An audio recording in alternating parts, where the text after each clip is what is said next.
नहमदुहु नसल्ली अला रसूलिहिल करीम अम्मा बाद फ़अऊज़ु बिल्लाहि मिनश शैतानिर रजीम बिस्मिल्लाहिर रहमानिर रहीम अस्सलामु अलैकुम वरहमतुल्लाहि वबरकातुहू।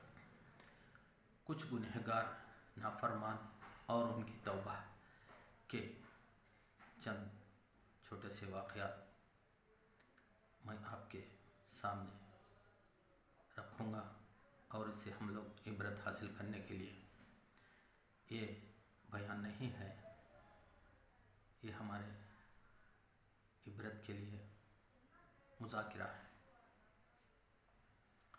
मूसा अलैहिस्सलाम के ज़माने में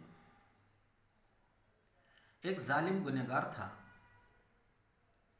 उस गांव वालों ने बहुत उसको समझाया, उसने उसके हरकत न छोड़ा बल्कि और ज़्यादा ही कर रहा था।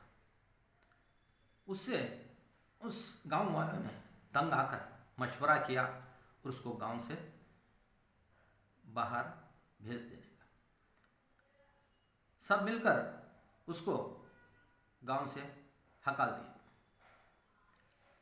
उसने चलते चलते बहुत दूर जंगल में चला गया, क्योंकि आसपास के गांव वाले भी उसके बारे में जानते थे। किसी ने उसको आने नहीं दिया, इसलिए उसने गांव के बाहर दूर चला गया।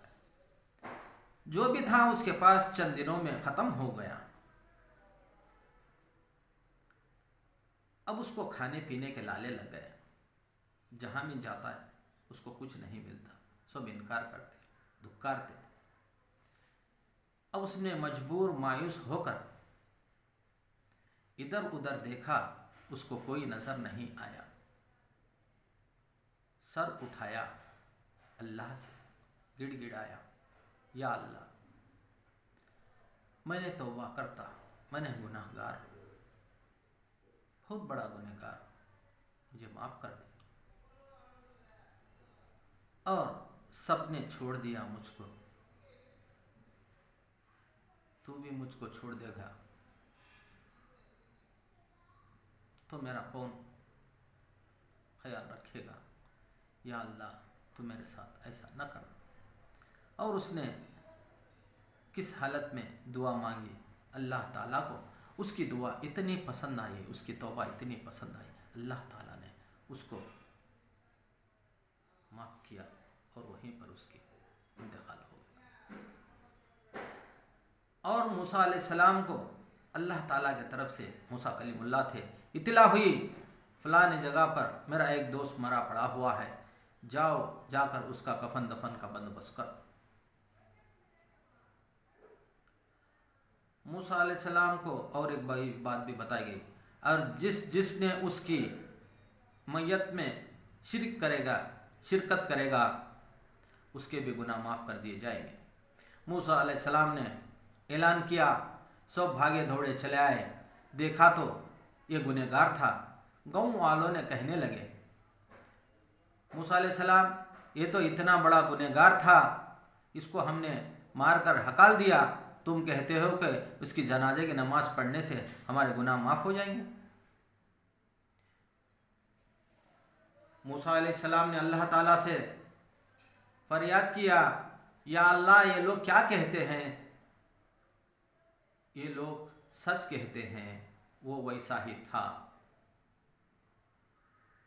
उसने ऐसा गिड़गिड़ा कर मुझसे तौबा माफ़ी मांगी, अगर उसने तमाम उम्मताने दीन की भी मग़फ़िरत मांगता तो मैं सबको माफ़ कर देता। वो वैसा ही था, तुम इसका कफन दफन का इंतज़ाम करो। भाइयों, बुजुर्गों, दोस्तों, इंसान कैसा था ये नहीं है, उसकी तौबा कबूल हुई या नहीं, अल्लाह ताला उसको जन्नत में पहुंचाया या नहीं, ये हमें देखना है। एक और वाक़या, मूसा अलैहिस्सलाम के ज़माने में बारिश नहीं हो रही थी।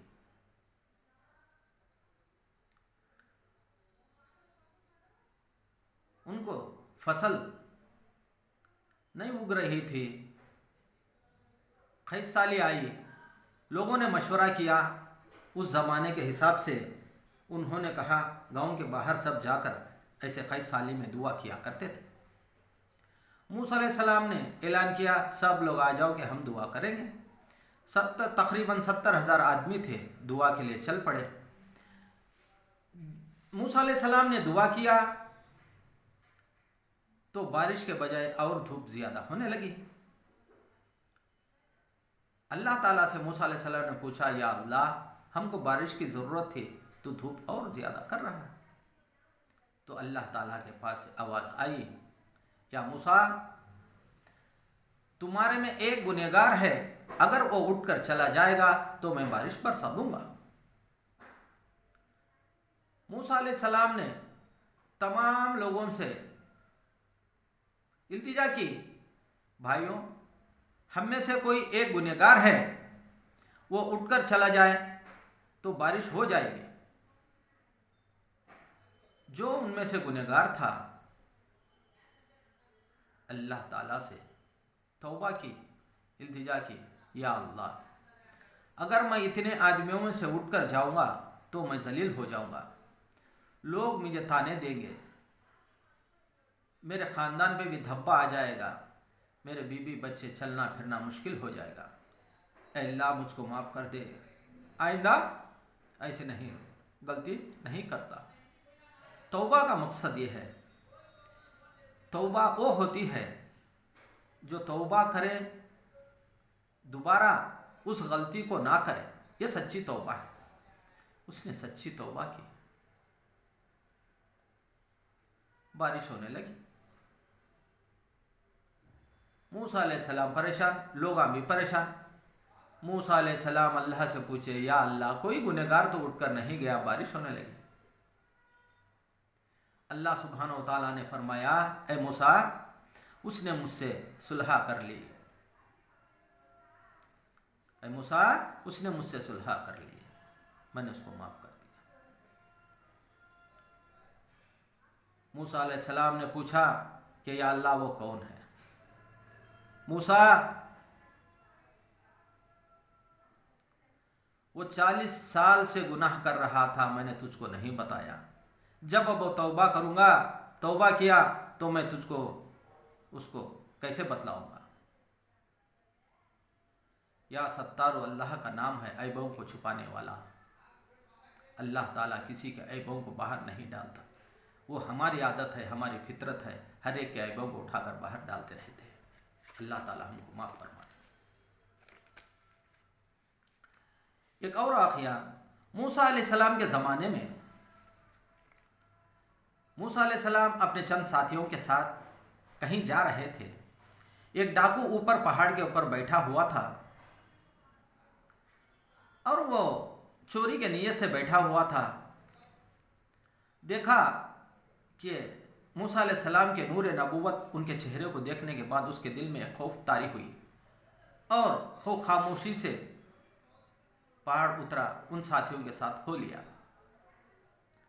उनमें से एक साथी ने, उस डाकू को जानता था, ये चोर था, उसने उसको मुड़कर तिरछी आंखों से देखा, सिर्फ उसको तिरछी आंखों से देखा। अल्लाह ताला को ये बात पसंद न आई, फौरन जिब्राइल अलैहिस्सलाम आए। ए मूसा, अल्लाह ताला फरमाते हैं, तुम्हारे साथी से कहो कि आज तक उनके जितने भी नेकियां थे वो गारत हो चुके हैं, वो खाली हो चुके हैं। अब ये जो डाकू है, आज तक जितने उसने गुनाह किए वो तो माफ़ है। इन दोनों से कहिए कि नए से ज़िंदगी इनकी नेकियों की शुरू करें। भाइयों, अल्लाह ताला को, उसके बंदे को इखारत से देखना भी पसंद नहीं है। क्यों?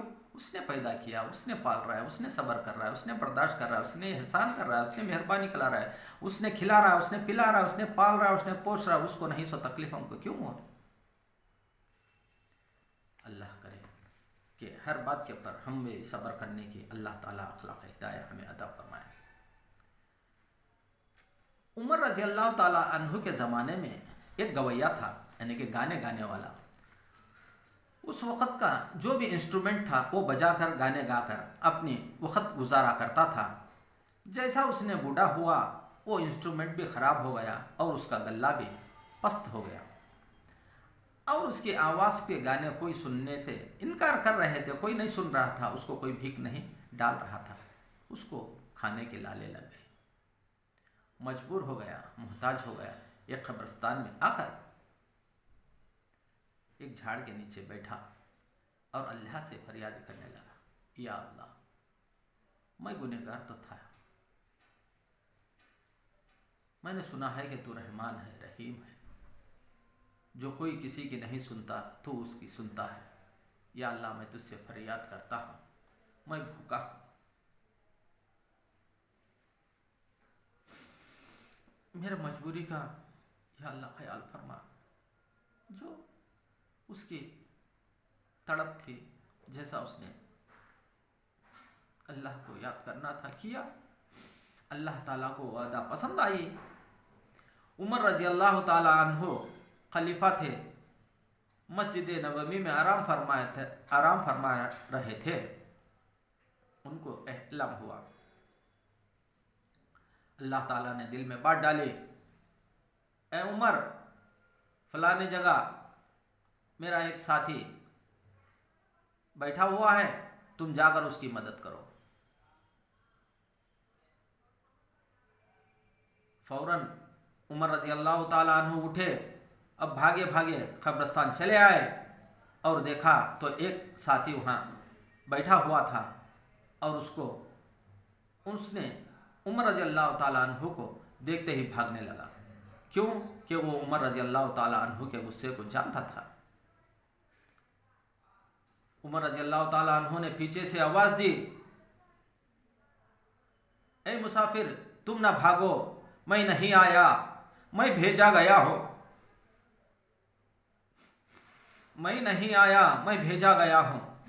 तो उसने रुक गया, उसने पूछा, तो तुमको किसने भेजा? अल्लाह ने, यह सुनना ही था उस गवैये ने। या अल्लाह, मैं तेरा इतना गुनहगार, मैं तेरा एक दिन का भी इबादत गुजार नहीं हूं, फिर भी तूने मेरी फरियाद सुना, चीख मारा, वहीं पढ़कर इंतकाल कर गया।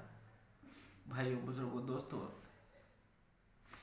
तौबा के दरवाजे अब भी खुले हैं।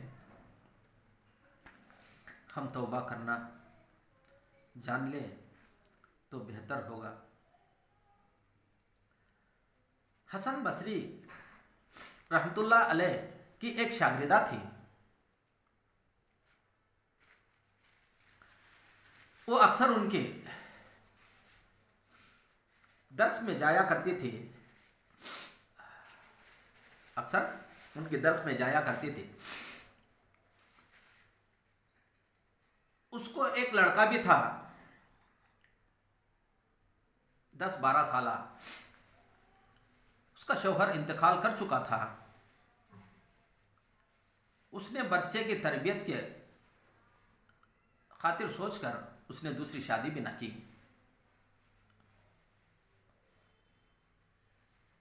बच्चा थोड़ा मालदार भी था और रास्ता बिगड़ा हुआ चलने लग गया। माँ बहुत बार समझाई, बेटा ये रास्ता अच्छा नहीं है, तुम सुधर जाओ। हसन बसरी रहमतुल्लाह अलैह के पास भी ले जाती, नसीहत करवाती। वहाँ पर सब सुन लेता, बाहर आकर अपनी करता। वो खाने पीने हर चीज़ में मुब्तला हो गया। माँ ने बहुत समझाया, उसने सुना नहीं। हसन बसरी के पास बार बार ले जाते, उसको नसीहत करवाते। वो वहाँ पर सर हिलाता, बाहर आकर अपनी करता। ऐसे ही चल रहा था। एक दिन अचानक उसने तबीयत खराब होकर खाट पर पड़ गया। बिल्कुल हालत बेहालत हो चुकी थी। माँ ने कहा, बेटे तुम घबराना नहीं, ठीक हो जाओगे इंशाअल्लाह, अल्लाह तंदुरुस्ती देगा, सब ठीक हो जाएगा, मैं संभाल लूँगी।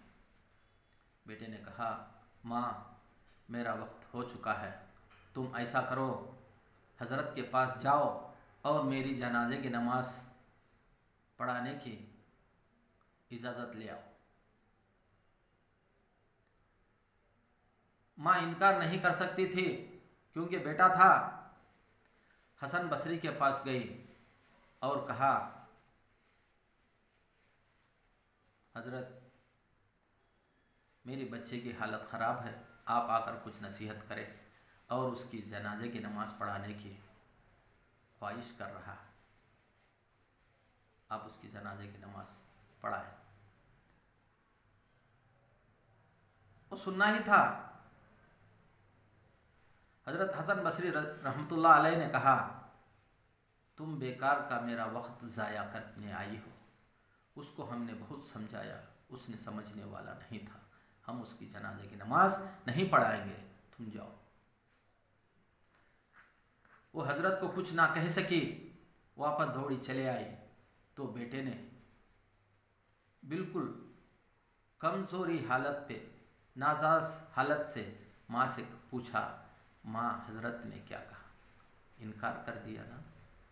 माँ ने सर हिलाया। माँ तुम ऐसा करो, मैं अच्छा इंसान नहीं हूं, अगर मेरा इंतकाल हो गए तो तुम ऐसा करना, तुम अपने गले में की चुन्नी मेरे पाँव को बांधकर गलियों से घसीटते हुए ले जाना। माँ ने पूछा, वो क्यों? उसने जवाब दिया, ताकि दूसरे लोगों को इबरत हासिल करें, एक गुनहगार की क्या सजा होती है। और दूसरी बात, मुझे कब्रिस्तान में नहीं गड़ाना, कहीं दूर ले जाकर गड़ाना। माँ ने पूछा, वो क्यों? पूछा, बोला कि ऐ माँ, इस गुनहगार को अल्लाह ताला देने वाले सजा से कब्रिस्तान के मुर्दे भी घबरा जाएंगे, इसलिए मुझे दूर ही गड़ाना। अल्लाह ताला को उस डर का, अल्लाह से उस खौफ का, उस अदब का इतना अंदाज पसंद आया, अल्लाह ताला उसकी मग़फ़िरत फरमा दी और उसका इंतकाल कर गया। उसकी माँ ने उसके पलकें अभी हाथ से ढांप ही रही थी, इतने में दरवाजे पे दस्तक हुई। माँ ने उसकी आंखों के पलकें जो खुली थी वो बंद कर ही रही थी, इतने में दरवाजे का दस्तक हुआ। तो दरवाज़ा खोल कर देखा तो हसन बसरी रहमतुल्लाह अलैह दरवाजे के पास खड़े हुए हैं। और शागिर्दा ने पूछा, ये हजरत, अब तुमने कहा था कि मैं नहीं आऊँगा, तुम्हें कैसे इत्तला हुई? तो मैंने दोपहर को खाने के बाद मेरी आँख लगी तो मुझे इल्हाम हुआ अल्लाह से, तुम जाओ मेरे एक दोस्त की जनाजे की नमाज पढ़ा कर आओ। भाइयों, हम सब गुनहगार हैं। हम ये किसी को नहीं कह सकते कि ये दोज़ख जाएगा, ये जन्नत जाएगा। अल्लाह की मर्ज़ी, उसके कब्ज़े कुदरत में हर चीज़ है। वो अपने मर्ज़ी का मालिक है, जिसको जो चाहे दे दे। हम किसी को नाम रखने की ज़रूरत नहीं है। हम अपने गुनाहों की तौबा करें, हम जो हो सकता है दीन का काम करने की कोशिश करें। कहने सुनने से ज़्यादा अमल करने की तौफीक अता फरमाए। व आखिर दावाना अनिल हम्दुलिल्लाहि रब्बिल आलमीन।